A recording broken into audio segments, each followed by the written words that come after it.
اعوذ باللہ السمیع العلیم من الشیطان الرجیم من حمزہ ونفخہ ونفسہ بسم اللہ الرحمن الرحیم ربی یسر ولا تعسر وتمم بالخیر ربی زدنی علما ولو ترى اذ وقفوا على النار فقالوا یا لیتنا نرد ولا نكذب بآيات ربنا ونكون من المؤمنين بل بدأ لهم ما كانوا يخفون من قبل ولو ردوا لعادوا لما نهوا عنه وإنهم لكاذبون وقالوا إن هي إلا حياتنا الدنيا وما نحن بمبعوثين ولو ترى إذ وقفوا على ربهم قال أليس بهذا بالحق قال أليس هذا بالحق قالوا بلى وربنا قال فذوقوا العذاب بما كنتم تكفرون قد خسر الذين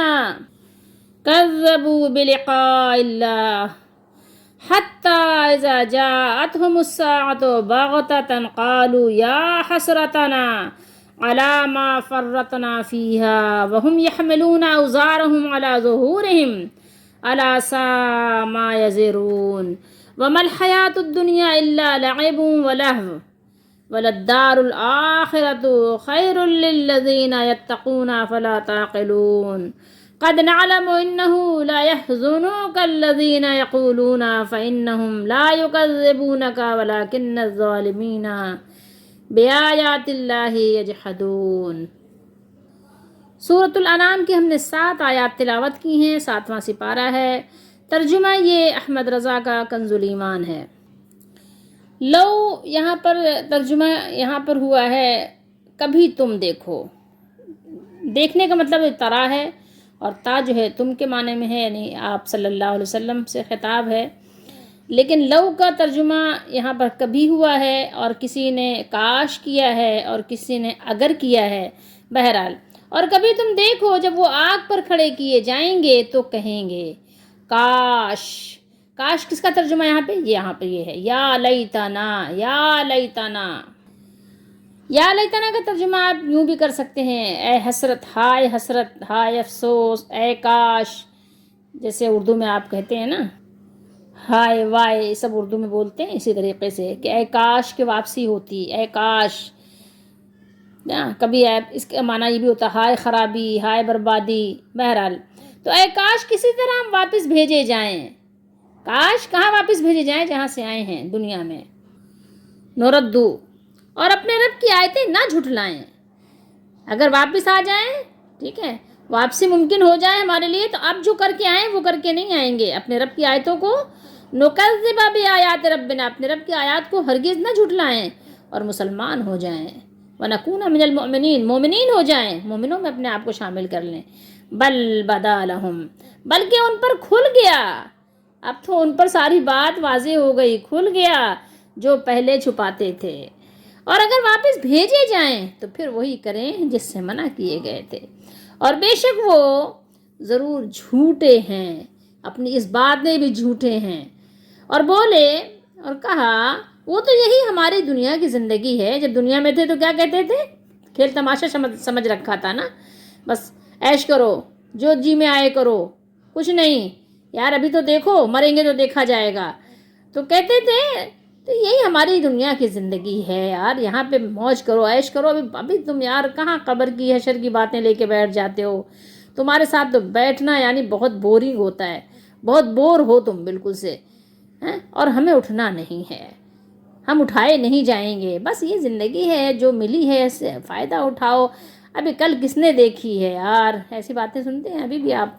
اور کبھی تم دیکھو ولو ترا، اور کبھی تم دیکھو جب اپنے رب کے حضور کھڑے کیے جائیں گے۔ فرمائے گا کون؟ اللہ تعالیٰ پوچھے گا ان سے، قال الیس ھذا بالحق، اللہ تعالیٰ ان سے کہے گا الیس، کیا نہیں ہے؟ یہ حق نہیں ہے؟ ھذا بالحق، کیا یہ حق نہیں ہے؟ قالوا بلا، قالوا بلا، کہیں گے کیوں نہیں، وائی ناٹ، کیوں نہیں ہے یہ، بالکل جی ہاں، یہی تو حق ہے۔ ہمیں اپنے رب کی قسم، بلا و ربنا، یہ ہمارے اپنے رب کی قسم، اللہ کی قسم، پالنے والے کی قسم کہ بالکل یہ حق ہے، اس میں کسی قسم کی ملاوٹ اور جھوٹ کی تو کوئی بات ہی نہیں، کوئی گنجائش ہی نہیں ہے۔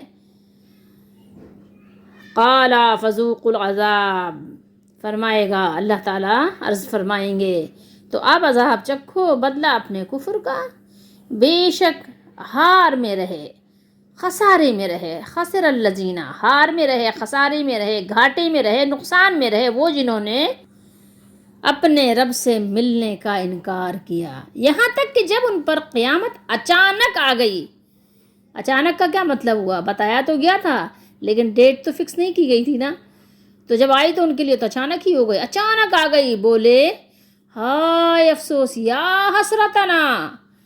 یہ الفاظ آپ کو قرآن میں جب بھی ملیں گے تو حسرت اور افسوس کے لیے ملیں گے، یا لیتنا، یا لیتنی، یا ویلتا، یا ویلنا، یا حسرتا، یا حسرتنا، اس طرح کے الفاظ۔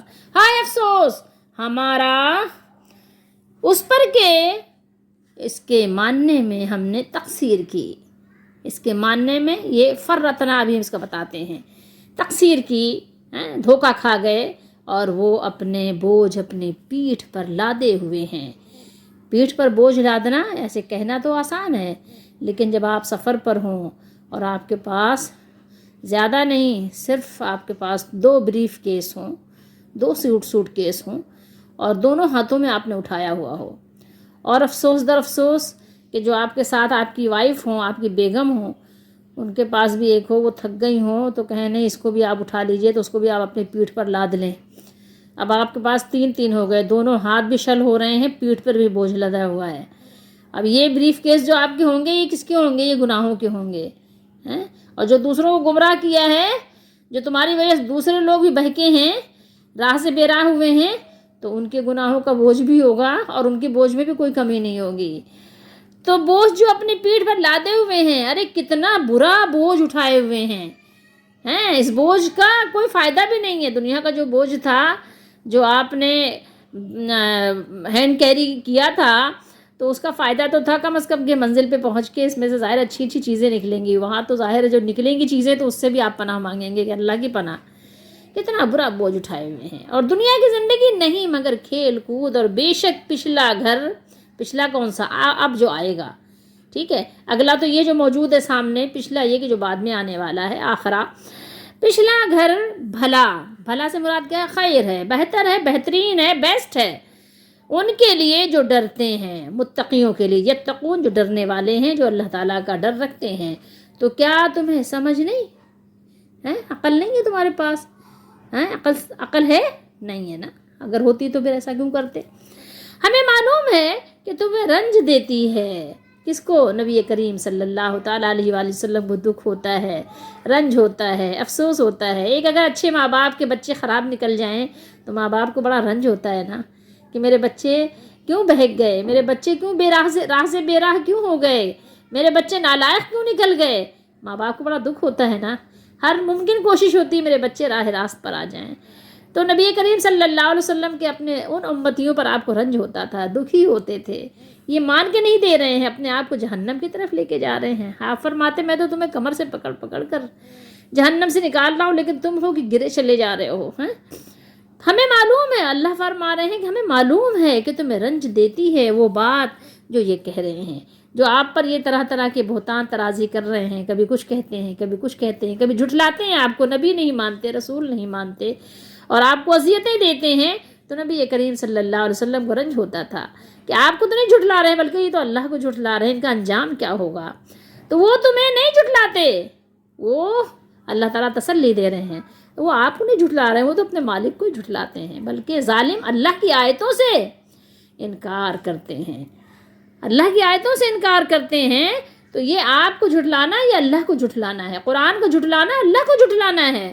تو یہ آپ اتنا رنج نہ کریں، آپ اتنا رنجیدہ نہ ہوں، یہ بدنصیب لوگ ہیں، اب ان بدنصیبوں پہ آپ کتنا رنج کریں گے۔ اس آیت مبارکہ کا ربط اگر آپ پچھلی آیت مبارکہ سے آپ دیکھیں گے تو آپ کو بہت ہی خوبصورت ربط نظر آئے گا، اور ویسے تو ہم نے 7 آیات تلاوت کی ہیں، اور ہم نے آپ کو یہ بتایا ہے کہ آپ غور کریں گے، توجہ سے قرآن مجید کو سمجھیں گے تو آپ کو سمجھ آئے گی، اور سمجھ کے دروازے آپ پر کھلتے جائیں گے انشاءاللہ، کہ ہر آیت کا دوسری آیت کے ساتھ ربط ضرور ہوتا ہے۔ ٹھیک ہے، تو زیادہ نہ ہم آگے جائیں گے نہ زیادہ پیچھے جائیں گے، بس صرف 2 آیتوں کا پیچھے آپ اس کا ربط دیکھ لیجئے۔ ایک تو یہ ہے کہ آیت نمبر 25 اور 26۔ آیت نمبر 25 میں اللہ نے بیان کیا کہ یہ آپ کے پاس آتے ہیں، سننے کی غرض سے تو آتے ہیں، لیکن یہ ہے کہ سمجھنا اور قبول کرنا ان کی غرض اور غایت نہیں ہوتی۔ کان لگاتے ہیں آپ کی طرف، لیکن ان کے کانوں میں کیا ہے؟ ان کے کانوں میں پردہ ڈلا ہوا ہے، ان کے کان جو ہے وہ کیا ہے؟ بہرے ہو چکے ہیں۔ کس بات سے؟ حق کو سننے سے نا آشنا ہو چکے ہیں۔ پیچھے بھی ہم اس طرح کی آیات پڑھ چکے ہیں کہ آپ کو پتہ ہے کہ جب اگر آپ کا معدہ کمزور ہو اور اس میں آپ ثقیل چیزیں ڈال لیں تو نتیجہ کیا نکلتا ہے۔ تو یہی یہاں پر بھی بتایا گیا ہے کہ جب انسان کسی چیز کو پہچان لے، حق کو سمجھ لے اور باوجود ضد اور ہر درمی کے تسلیم نہ کرے اور جان بوجھ کر اس سے جو ہے غفلت کرے، منہ موڑے، تو اس کا طبعی نتیجہ یہی ہوتا ہے کہ پھر نور حق کو دیکھنے والی آنکھ بے نور ہو جاتی ہے اور حق کو سننے والے کان بہرے ہو جاتے ہیں، حق کو سمجھنے والی قوت جو ہے اس سے دل محروم ہو جاتے ہیں۔ تو یہ بات بتا دی گئی۔ پہلی بات کی یعنی وضاحت ہے کہ اے حبیب آپ انہیں لاکھ معجزے دکھائیں، روز روشن کی طرح حق نمایاں کر دیں، یہ ایمان لانے کے نہیں۔ انہوں نے تو اس صلاحیت کو ہی ضائع کر دیا، وہ استعداد ہی کھو دی جو حق کو قبول کرنے والی ہوتی ہے۔ چونکہ یہ لوگ ایسے ہیں کہ ان کو قصے اور کہانیاں ان کو اچھے لگتے ہیں۔ آج بھی آپ دیکھ لیں دنیا میں آپ کو ایسے لوگ ملیں گے جو ڈراموں کے پیچھے بھاگ رہے ہیں، فلموں کے پیچھے بھاگ رہے ہیں۔ تو اس زمانے میں بھی لوگ تھے، وہاں کیا تھا؟ سیر و سیاحت کرتے تھے اور پھر وہاں سے کیا لاتے تھے؟ رستم اور اسفندیار کے افسانے اور ان کے قصوں کی کتابیں لا کر مجلسیں سجا کر بیٹھ کر خوب سناتے تھے۔ آج بھی دیکھیں آپ، مشاعرے ہوتے ہیں، شاعری سن رہے ہیں، سنا رہے ہیں اور بڑے بڑے لمبے لمبے طویل ڈرامے دیکھ رہے ہیں، فلمیں دیکھ رہے ہیں۔ اس کے لیے وقت ہے، ایک فلم کم از کم 3 گھنٹے کی ہوتی ہے۔ اسٹیج شو دیکھ لیتے ہیں، ٹھیک ہے۔ آپ دیکھیں تو میچ آئے، جتنی دیر بھی آئے لوگ اپنا ٹائم نکال لیتے ہیں، کہیں نہ کہیں سے ٹائم نکل ہی آتا ہے۔ گاڑی میں بھی بیٹھے ہیں تو خبریں دیکھ رہے ہیں کہ کیا خبر ہے بھائی۔ تو یہی حال تھا اس وقت بھی لوگوں کا، تو اپنے جیسے ہی سمجھتے تھے کہ یہ بھی قصے ہیں، اس میں بھی واقعات ہیں، موسیٰ علیہ السلام کے واقعات ہیں، بہت ساری قوموں کو اس میں واقعات ہیں، انبیاء کے واقعات ہیں، تو اس کو بھی وہ کہانی کہہ دیتے تھے۔ کہانیوں میں لوگوں کا بہت دل لگتا ہے، کیونکہ لوگ کہانی کی دنیا میں رہنا چاہتے ہیں، لوگ افسانوں کی دنیا میں رہنا چاہتے ہیں، لوگ خیالی دنیا میں رہنا چاہتے ہیں، حقیقت سے آنکھیں چراتے ہیں اور حقیقت حال سے ان کے دل گھبراتے ہیں، حقیقت کا سامنا کرنا نہیں چاہتے۔ لیکن حقیقت کی دنیا تلخ ہوتی ہے، کہانیوں کی دنیا تھوڑی مزیدار ہوتی ہے، تو اس لیے کہانیوں کی دنیا میں رہتے ہیں۔ تو وہ اللہ کے نبی صلی اللہ علیہ وسلم کے وعظ و نصیحت کو بھی اور قرآن جیسی عظیم الشان نصیحت اور وعظ کو بھی انہوں نے کہانی کہہ دیا۔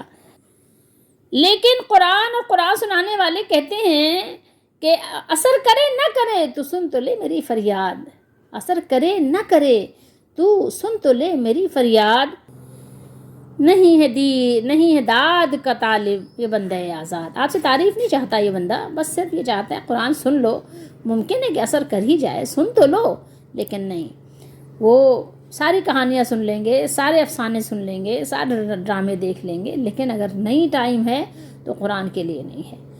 کیوں نہیں ہے؟ اس لیے کہ ظاہر اس پر یقین کمزور ہے، بہت معمولی سا یقین ہے یا ہے ہی نہیں۔ 2 ہی صورتیں نظر آتی ہیں، اتنا یقین ہو تو لازمی بات ہے، اگر آپ کو پتہ چلے کہ کہیں ہیرا بٹ رہا ہے، کون نہیں جائے گا؟ لنگڑاتے ہوئے بھی جائیں گے لوگ، دوڑتے ہوئے بھی جائیں گے۔ بہرحال ہماری دعا ہے کہ اللہ تعالیٰ ہمارے گھروں میں، ہمارے دلوں میں اللہ تعالیٰ قرآن کو بسا دے، آباد کر دے، ہمارے ویران دلوں کو قرآن سے آباد کر دے، ہمارے غموں کو قرآن سے دور کر دے، ہمارا دل قرآن میں لگا دے۔ پھر ہم تو جا کے پھر سیر و تفریح جنت میں کریں گے۔ اگر اللہ نے ہماری یہ کوششیں قبول کر لی، ہمیں ایمان والوں میں اپنی رحمت سے قبول کر لیا، تو پھر دعا بھی کیا کریں۔ گھر میں داخل ہونے کی بڑی خوبصورت سی دعا ہے کہ گھر کے لیے اپنی دعا کیا کریں، سب لوگ کیا کریں۔ اللہم اغفر لی ذنبی ووسع لی فی داری وبارک لی فی رزقی۔ کیا دعا ہے؟ اللہم اغفر لی ذنبی ووسع لی فی داری وبارک لی فی رزقی۔ اللہم اغفر لی ذنبی ووسع لی فی داری وبارک لی فی رزقی۔ دیکھ لیجئے، دیکھ کر یاد کر لیجئے، اللہم اغفر لی، اللہم اغفر لی ذنبی ووسع یہ عین ہے، ووسع لی فی داری، داری دار کہتے ہیں گھر کو، داری میرا گھر، وبارک لی فی رزقی۔ ترجمہ بھی یاد کر لیجئے، دعا پڑھا کیجئے تاکہ اللہ مجھے بھی میرے گھر والوں کو بھی ہدایت دے۔ اے اللہ، اے میرے مالک، میرے گناہوں کو معاف کر دیجئے، معاف کر دیجئے کس کو؟ میرے گناہوں کو، ذنبی میرے گناہوں کو، ووسع لی اور وسعت دیجئے، کشادہ کر دیجئے، کس چیز کو؟ میرے گھر کو، میرے گھر کو کشادہ کر دیجئے، میرے گھر میں کشادگی ہو، جو لوگ بھی آئیں میرے گھر میں ان کو کیا ملے؟ ان کو کھانا پانی ملے، ان کو رہائش ملے، میرے گھر میں سکون ہو، میرے گھر میں اللہ کا ذکر ہو، ووسع لی فی داری، اور میرے گھر میں کیا کر دیں؟ وسعت عطا فرما دیں، وبارک لی اور برکت عطا کیجئے، برکت عطا کر دیجئے میرے لیے، میرے گھر میں میرے لیے برکت ہو۔ ایسا نہ ہو کہ گھر تو ہو کھانا ہی نہیں ملتا، گھر والے ڈرامے میں لگے ہوئے ہیں، موبائل میں لگے ہوئے ہیں، ٹھیک ہے، وہ مستقل جو ہے یوٹیوب پہ لگے ہوئے ہیں، فضول حرکتوں میں لگے ہوئے ہیں، نہ ناشتہ ملتا ہے وقت پہ، نہ کھانا ملتا ہے۔ اور اپنی دعاؤں میں ایک دعا ضرور شامل رکھا کریں کہ اللہ تعالیٰ ہمیں فضولیات سے بچائیے اور ہمیں قرآن میں ہمارا دل لگا دیجیے، سنتوں پہ عمل کرنے میں اللہ تعالیٰ ہمیں ایکٹیو کر دیجیے۔ اور آیت نمبر 26 میں ہم نے پڑھا وَهُمْ يَنْهَوْنَ عَنْهُ وَيَنْأَوْنَ عَنْهُ، اور وہ اس سے روکتے ہیں اور اس سے دور بھاگتے ہیں۔ یہ انہا ینہا، ٹھیک ہے، نہا، اور یہ ذرا اس کا معنی آپ دیکھ لیجئے، معنی کیا ہے؟ نہیں کا معنی ہوتا ہے کیا کرنا؟ منع کرنا، روکنا، ٹھیک ہے، اور نائی یہ جو حمزہ سے ہے اس کا معنی ہوتا ہے دور کرنا، ٹھیک ہے۔ تو کفار کی تو ہے ہی، لیکن جو لوگ شک میں ہیں، جن کو ڈاؤٹ ہے، جو یہ دہریہ ٹائپ کے لوگ ہیں، جو دنیا پرست لوگ ہیں، تو انہوں نے کوئی نہ کوئی طریقہ کار اڈاپٹ کر لیا ہے، ٹھیک ہے۔ کیا اڈاپٹ کر لیا ہے کہ حالت ان کی یہ ہے کہ خود بھی دعوت حق کو قبول نہیں کرتے اور دوسروں کو بھی منع کرتے ہیں۔ اس طریقہ کار سے وہ اپنی دنیا اور آخرت دونوں ہی برباد کر لیتے ہیں، ٹھیک ہے۔ لیکن دین کی ترقی کو وہ روک نہیں سکتے، دین میں جتنی ترقی اللہ تعالیٰ نے لکھی ہے وہ تو ہو کر رہے گی، میں اور آپ نہیں کریں گے، کوئی اور آ جائے گا۔ تو اب اسی کا ربط ہے یہاں پر جو یہ بتایا جا رہا ہے، کیا بتایا کہ کفار کو جب جہنم کے کنارے کھڑا کیا جائے گا اور اس کے دہکتے ہوئے انگاروں اور لپکتے ہوئے شعلوں پر جب ان کی نظر پڑے گی تو اوسان خطا ہو جائیں گے، اور ساری جو ان کی جو تھی نا تکبر، غرور، اور جو کچھ بھی ان کی تھی ٹیپ ٹاپ اور ناز و انداز اور ادائیں، ایک لمحے اور ایک آن کی آن میں سب کافور ہو جائیں گی، سارا کا سارا ان کا جو ہے غرور وہ ایک لمحے کے اندر خاک میں مل جائے گا، اور انتہائی حسرت سے یہ آرزو کریں گے کہ کاش انہیں دنیا میں جانے کا ایک بار موقع ملے تو پھر اللہ کے رسول صلی اللہ علیہ وسلم کی، قرآن کی ہرگز تکذیب نہ کریں بلکہ سچے دل سے اس پر ایمان لے آئیں۔ اس آیت میں دلوں کے جو اسرار ہیں، دلوں کے جو چھپے ہوئے راز ہیں جس کو اللہ کے سوا کوئی نہیں جانتا، تو وہ جاننے والا علیم و خبیر مالک فرما رہا ہے کہ یہ سب جھوٹ اور فریب کاری کی باتیں ہیں۔ ان کی فطرت ایسی مسخ ہو چکی ہے کہ اگر انہیں بفرض محال پھر دنیا میں بھیجا بھی جائے، جبکہ تو ظاہر یہ وعدے کے خلاف ہے اور اللہ تعالیٰ وعدے کے خلاف کرتے ہی نہیں ہیں، لیکن بھیج بھی دیا جائے بفرض محال، تب بھی یہ وہی کرتوت کریں گے جو وہ پہلے کرتے رہے۔ بل بدا لہم، کیا فرمایا اللہ نے؟ ما کانوا یخفون من قبل، نہیں بلکہ یہ جو کچھ چھپایا کرتے تھے آج ان پر ظاہر ہو گیا ہے، یعنی اپنے نفسوں میں یہ جس کفر، تکذیب، دشمنی کو چھپایا کرتے تھے اور دنیا یا آخرت میں جس کا یہ انکار کیا کرتے تھے، آج وہ سب کچھ ان کے سامنے ظاہر ہو گیا ہے۔ جیسا کہ اب تھوڑا سا پہلے ہم پڑھ چکے ہیں، ثم لم تکن فتنتهم الا ان قالوا واللہ ربنا ما كنا مشرکین، پھر ان سے کچھ عذر نہ بن پڑے گا سوائے اس کے کہ وہ کہیں گے اللہ کی قسم ہمارے رب ہم شریک نہیں بناتے تھے۔ دیکھیں انہوں نے اپنے اوپر کیسا جھوٹ بولا، جو کچھ یہ یعنی جھوٹی یہ فریب کاریاں کیا کرتے تھے، سب ان سے جاتا رہا۔ اس بات کا بھی احتمال ہے کہ وہ دنیا میں واپس لوٹ کر جانے کی خواہش کا اظہار اس لیے نہیں کریں گے کہ ان کے دلوں میں واقعی ایمان کی رغبت و محبت پیدا ہو جائے گی، بلکہ ان کی یہ خواہش اس عذاب کے خوف کی وجہ سے ہوگی جسے وہ اپنے کفر کی سزا کے طور پر اب اپنی آنکھوں سے دیکھ رہے ہوں گے۔ وہ دیکھیں گے ان زنجیروں کو، بیڑیوں کو اور جہنم کی دہشت ناکیوں اور ناکیوں کو اپنے سر کی آنکھوں سے جب وہ مشاہدہ کر لیں گے تو بے ساختہ پھر وہ پکار اٹھیں گے۔ اگر آپ غور کریں تو آپ کو ان آیات میں انسانوں کی ڈھٹائی نظر آئے گی کہ کتنا ضدی اور ڈھیٹ ہے انسان۔ بچے تو ہوتے ہی ہیں ضدی اور ڈھیٹ، لیکن بڑے بھی کچھ کم نہیں ہوتے ہیں، وہ بچوں سے بھی زیادہ ہوتے ہیں۔ آپ دیکھیں کہ اللہ تعالیٰ نے کیسے یعنی انسان کے جو اندر کی اس کی جو آپ کیا کہیے اندر کی اس کی سرکشی اور بغاوت کہہ لیں پھر بھی بہتر ہے، لیکن اس سے بھی گندے نام ہو سکتے ہیں۔ اندر کی انسان کی جو چیزیں ہیں نا اس کے نام بہت گندے گندے بھی ہو سکتے ہیں۔ بہرحال کہ اگر اللہ نے فرمایا کہ بفر سے محال اگر ان کے ساتھ یہ معاملہ کر بھی دیا جائے تو پھر بھی یہ کیا کریں گے؟ وہی کریں گے جس سے منع کیے گئے تھے۔ جب انسان بیمار ہوتا ہے کہتا ہے ٹھیک ہو جاؤں گا نا تو اب نہیں کروں گا، لیکن ٹھیک ہو جائے صحت مند ہو جائے انسان کے نیچر میں ہے۔ جب کہیں پھنس جائے نا کہتا ہے بس اب اس سے نکل جاؤں نا تو پھر نہیں کروں گا، ریپیٹ نہیں کروں گا ان کاموں کو جو کیا تھا۔ لیکن جب وہ اس کو حالات درست ہو جاتے ہیں اور اس مشکل سے نکل جاتا ہے پھر کرتا وہی ہے۔ تو بس یہ اس کے نیچر میں کچھ اس طرح کی ہے، سرکشی اندر اس کے بہت زیادہ ہے۔ اللہ تعالی ہم سب کو معطی بنائے، فرما بردار بنائے، آمین۔ انسان کی فطرت میں ایک چیز اور بھی ہے کہ برائی کر کے بھی وہ چاہتا ہے میری تعریف ہی ہو، اور اپنی برائی کو دور کرنے کے لیے لوگوں کے سامنے اچھا بننے کے لیے قسمیں بھی کھانا پڑے تو کھا بھی لیتے ہیں، اور جھوٹی قسمیں بھی کھا لیتے ہیں۔ ان کو کوئی اس بات سے شرم و عار نہیں ہوتا کہ وہ جھوٹی قسم نہ کھائیں، جھوٹی قسمیں بھی کھا لیتے ہیں، جھوٹی قسموں کی ڈھال بنا لیتے ہیں، اور ان کی جھوٹی قسموں کی حقیقت بھی اللہ تعالیٰ نے وہاں پر کھل گئی۔ اب اس کے علاوہ انہیں کوئی چارہ کار نظر نہیں آتا۔ ان کی کجروی اور غلط کاری کا سب سے بڑا سبب یہ تھا کہ انہیں قیامت، جزا و سزا اور جنت و دوزخ پر ایمان نہ تھا۔ اگر ایمان ہوتا تو ایسا نہ کرتے۔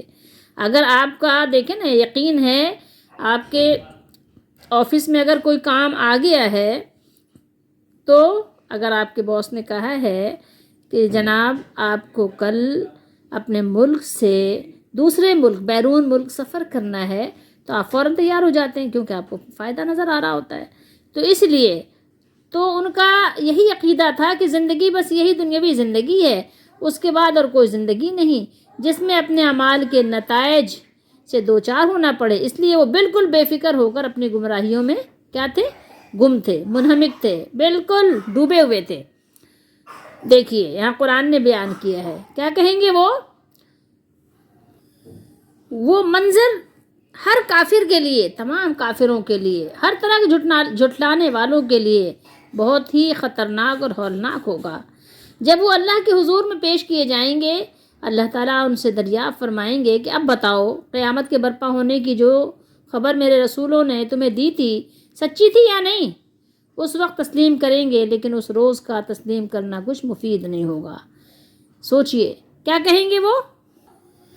کہیں گے کیوں نہیں، نو ڈاؤٹ، یہ تو بالکل سچی بات ہے۔ وہ کہیں گے کیوں نہیں، میرے رب کی قسم، ہمارے رب کی قسم، بالکل برحق ہے۔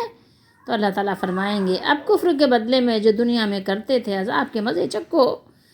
دنیا میں تم جس عذاب کی تکذیب کرتے تھے، جس کو جھٹلاتے تھے، آج اسی کے مزے چکھو، آج اسی میں جاؤ۔ یا پھر یہ تمہیں جادو ہے، یہ تمہیں جادو نظر آ رہا ہے جس کو تم دنیا میں جادو کہہ کے بھاگتے تھے؟ بتاؤ یہ جادو ہے؟ اور دنیا میں کیا کہتے تھے وہ؟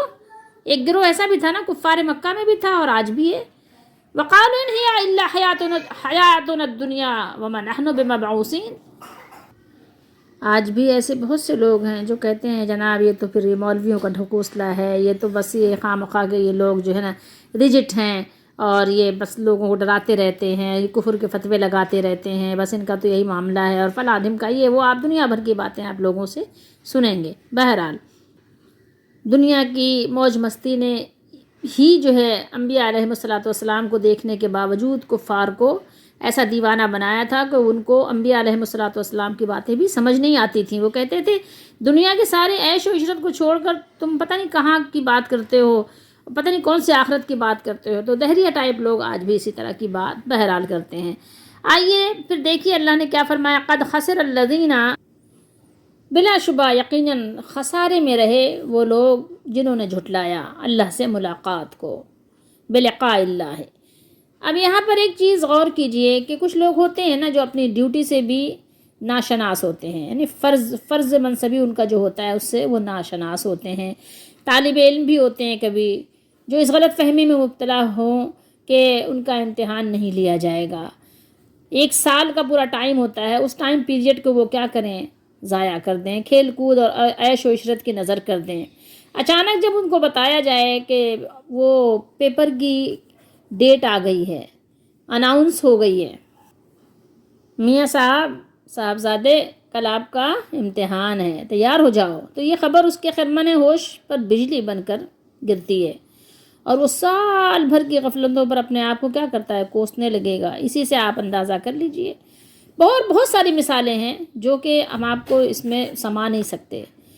اس کی پریشانی کا جس سے ایسا شخص دوچار ہوگا آپ اندازہ نہیں لگا سکتے، جو یہ سمجھتے ہوئے ساری عمر داد عیش دیتا رہے کہ قیامت کا دن آئے گا ہی نہیں، اور پھر اسے اچانک پکڑ کر اپنے پچھلے اعمال کے حساب دہی کے لیے اللہ کی بارگاہ میں کھڑا کر دیا جائے۔ اب آپ اس کا اندازہ لگا سکتے ہیں کہ اس کی حسرت و یاس کا کیا عالم ہوگا۔ وہ یہی کہے گا نا، یا حسرتنا۔ حسرت مناد حقیقی نہیں ہے، صرف کثرت حسرت کے اظہار کے لیے اسے یہاں پہ منادہ بنایا گیا ہے۔ فرتنا کا معنی آپ کو بتائیں، دوسرے کو آگے کر دینا، دوسرے کو آگے کر دینا اور خود پیچھے رہ جانا۔ یہاں پر فرتنا کا مفہوم یہ ہے کہ اللہ کی رضا حاصل کرنے کے لیے، رضا الہی کے حصول میں ہم نے دوسروں کو آگے بڑھنے دیا اور خود پیچھے رہ گئے۔ تو یہ لفظ فرتنا تقصیر اور کوتاہی کرنے کے معنی میں بھی استعمال ہوتا ہے، اور نبی کریم صلی اللہ علیہ وسلم حدیث شریف بھی ہے، انا فراتکم علی الحوض، میں تم سے پہلے حوض کوثر پر پہنچ جاؤں گا۔ اور فرتا، یہاں پہ فرت ہے نا، نظر آ رہا ہے نا آپ کو، فرتا یہ باب تفعیل سے ہے اور متعدی ہے، متعدی یعنی کسی کو آگے کر دینا، کسی کو آگے کر دینا اور خود پیچھے رہ جانا۔ جیسے فی زمانہ ہمارا حال ہے کہ ہم نے دین کے معاملے میں دوسروں کو آگے کر دیا اور دنیا کے معاملے میں ہم خود آگے ہو گئے، دین کے معاملے میں خود پیچھے رہ گئے۔ آپ اندازہ لگا سکتے ہیں، اللہ تعالی ہم سب کو دین کے لیے آگے بڑھنے کی توفیق دے، سبقت لے جانے کی توفیق دے۔ دنیا میں بے شک اگر آپ پیچھے تھوڑے سے رہ گئے تو کچھ فرق نہیں پڑتا، دین میں ہرگز پیچھے نہ رہیے گا۔ حمل یحملو سے کیا ہے، بوجھ اٹھانا ہے۔ گنہگار جتنا بھی جو گناہ کرتے ہیں وہ اپنے پیٹھ پر اس کا بوجھ لادے ہوں گے۔ قیامت کے دن گناہ مختلف شکلوں میں ظاہر ہوں گے اور انہیں گناہگاروں کے پیٹھوں پر لاد دیا جائے گا۔ اور اس کو آپ بطور تشبیہ اگر سمجھیں تو کیا ہے کہ احساس گناہ اور ندامت ان پر مسلط ہوگا، اور وہ فرط ندامت سے ان کی یہ حالت ہوگی کہ جیسے کوئی بھاری بھرکم بوجھ ان پر لاد دیا گیا ہو اور وہ اس کی گرانی کے نیچے دبے چلے جا رہے ہوں۔ اپنا بوجھ ہلکا کر لیں، گناہوں کو کم کر لیں، تائب ہو جائیں، توبہ کر لیں تاکہ آپ کا بوجھ کم ہو جائے۔ جب سفر لمبا ہو تو چلنا خود ہی دشوار ہوتا ہے، نہ کہ اس پر آپ کے اوپر اتنا بڑا بوجھ ہو، تو کیسے آپ سفر پھر اپنا منزل تک پہنچنے کے لیے کیسے آسان بنائیں گے اسے۔ اللہ کی نافرمانی کا بوجھ وہ بہت ہی برا بوجھ ہے، اللہ ہم سب کو بچائے۔ اور آگے فرمایا وَمَا الْحَيَاةُ الدُّنْيَا إِلَّا لَعِبٌ وَلَهْوٌ، زندگی تو دونوں گزارتے ہیں، مومن ہو یا کافر ہو، کسی بھی طرح کے کافر ہوں اور مومن تو ایک ہی طرح کے ہوتے ہیں، کافر کی بہت ساری قسمیں ہیں، لیکن ان دونوں گروہوں کی زندگیوں میں زمین و آسمان کا فرق ہوتا ہے۔ مومن اپنی زندگی کو بڑی ہی عمدہ طریقے سے گزارتے ہیں۔ جو یہ آیت کا ٹکڑا ہے نا، لعب اور لہو، یہ دونوں طرح سے آیا ہے، کہیں پہ پہلے لہو آیا پھر لعب آیا، اور کہیں پہ پہلے لعب آیا اور کہیں یہ بعد میں لہو آیا ہے۔ تو یہ بہرحال یہاں پر لہون اور لعبن یا لعبن اور لہون لہو اور لعب کافر کی زندگی کا نچوڑ ہے، کیونکہ وہ یہ قیمتی لمحے غرور اور تکبر اور باطل میں ضائع کر دیتا ہے، لیکن مومن کی زندگی اعمال صالحہ سے بھرپور ہوتی ہے، اس لیے وہ کھیل کود میں زندگی نہیں گزارتا۔ یہ اور بات ہے کہ آج ایمان کے بیشتر دعوے داروں کو اس فرق کا احساس ہی نہیں باقی رہا۔ اکثریت تو بہرحال پہلے بھی ایسی ہی تھی اور آج بھی ایسی ہے کہ دنیا کی زندگی کو ایک کھیل تماشا بنا لیا ہے، آخرت کی فکر بہت کم ہی لوگوں میں ہے۔ اللہ تعالی ہمیں ان کم لوگوں میں کر دے جن کو آخرت کی فکر ہے۔ وَلَلدَّارُ الْآخِرَةُ خَيْرٌ لِّلَّذِينَ يَتَّقُونَ أَفَلَا تَعْقِلُونَ، اور آخرت کا گھر یقیناً بہت اچھا ہے ان کے لیے جو اللہ سے ڈرتے ہیں، کیا پھر تم سمجھتے نہیں ہو؟ قد نعلم، ہمیں معلوم ہے یہ بات۔ اللہ تعالیٰ نے اپنے نبی صلی اللہ علیہ وسلم کو تسلی دی، قوم کی طرف سے طرح طرح کی یعنی تکذیب، آپ کو جھٹلانا، آپ کی مخالفت، آپ کے خلاف کرنا۔ اللہ تعالیٰ نے اپنے نبی صلی اللہ علیہ وسلم کو تسلی دیتے ہوئے فرمایا، تحقیق یہ بات یقینی ہے کہ ہمیں معلوم ہے کہ بے شک ان کافروں کی باتیں آپ صلی اللہ علیہ وآلہ وسلم کو رنج پہنچاتی ہیں، یعنی یہ بات ہمارے علم میں ہے کہ انہوں نے آپ کی تکذیب کی ہے اور اس کی وجہ سے آپ کو غم اور ان پر افسوس ہے، جیسا کہ اللہ تعالیٰ نے فرمایا تو ان لوگوں پر افسوس کر کے آپ کا دم نہ نکل جائے۔ فَلَا تَذْهَبْ نَفْسُكَ عَلَيْهِمْ حَسَرَاتٍ، سورہ فاطر میں۔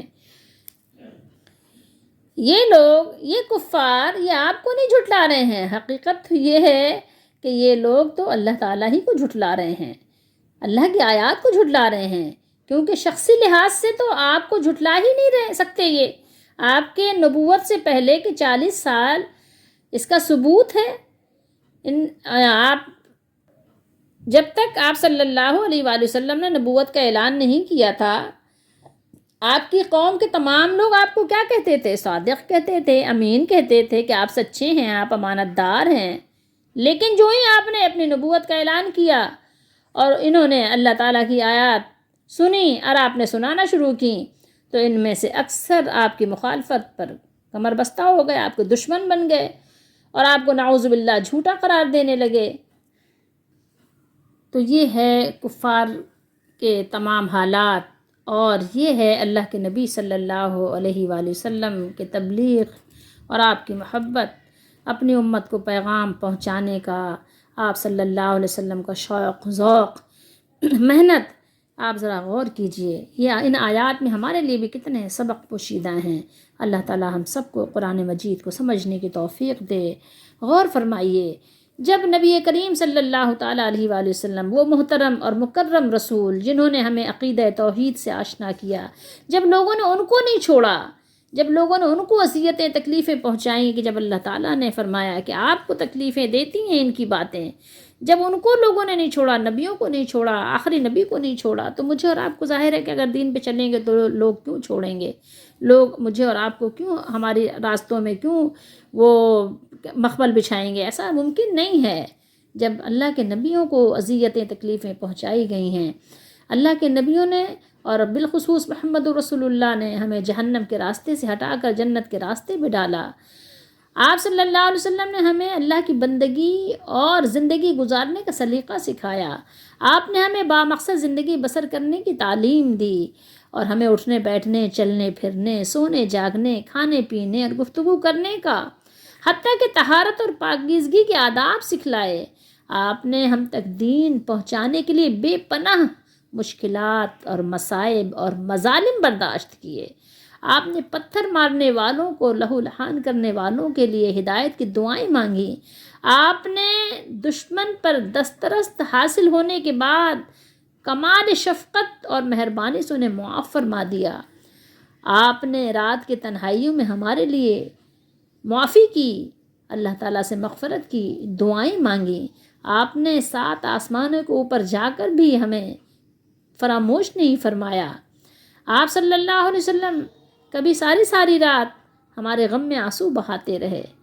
آپ بتائیے، اپنی مخصوص دعا ہماری مغفرت کے لیے محفوظ فرما لی۔ آپ صلی اللہ علیہ وسلم جہنم اور جنت کا فیصلہ ہو جانے کے بعد بھی ہماری شفاعت کے لیے بے چین ہوں گے۔ آپ سوچئے، تصور کیجئے، میں اور آپ تو آرام سے بیٹھے ہیں، مزے سے کھانے کھا رہے ہیں، مزے سے گھوم رہے ہیں، مزے سے ٹہل رہے ہیں، عیاشیاں کر رہے ہیں، اچھا پہن رہے ہیں، اچھا اوڑھ رہے ہیں۔ آپ صلی اللہ علیہ وسلم نے تو کبھی چھنے ہوئے آٹے کی روٹی بھی نہیں کھائی، پراٹھے بھی نہیں کھائے، ساری زندگی محنتیں مشقتیں کرتے رہے، زمین پر لیٹتے رہے، زمین پر بیٹھتے رہے۔ میں اور آپ دنیا کو کھیل کود بنائے ہوئے ہیں، اس سے سبق حاصل کیجئے، دنیا بقدر ضرورت حاصل کیجئے۔ اللہ ہم سب کو توفیق دے، ہماری دستگیری فرمائے، ہماری مدد فرمائے، اللہ تعالی ہمارے لیے آسانیاں فرمائے۔ ہم بہت مشکل وقت میں ہیں، اللہ ہمارے ایمان کو بچائے، آمین۔